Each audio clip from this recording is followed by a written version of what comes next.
So let's talk about lighting. We're assuming that you don't have a professional lighting setup, so what steps can you take to make sure that the lighting is as good as possible in your own videos?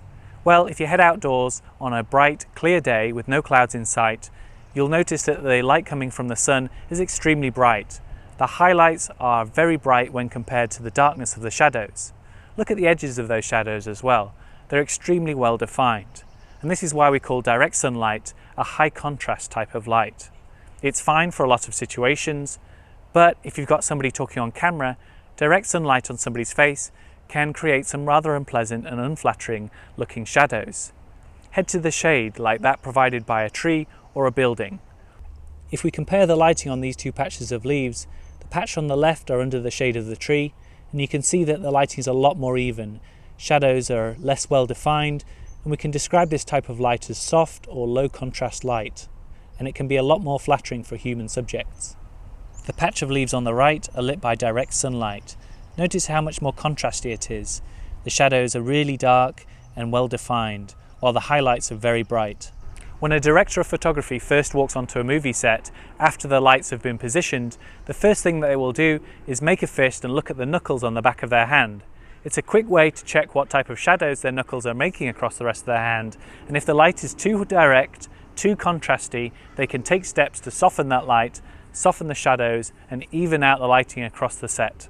Also make sure that your background has some shade in it too, so your camera can have an easier time picking out details in the background and in your subject's face. If you need to have a bright background, you'll notice that your camera will now start to struggle to pick out details in the background and in your main subject. Your main goal here is to expose your main subject correctly. Make sure they're not too bright or too dark. When you're shooting indoors, your best source of light is a window.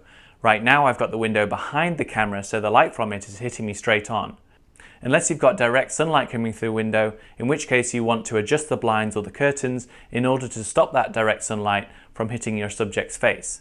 If you try and put your subject between your camera and the window, you're either going to completely blow out the background or create a silhouette of your subject. If you have to film at night, then be very wary of overhead lighting, like this ceiling fixture I've got on at the moment.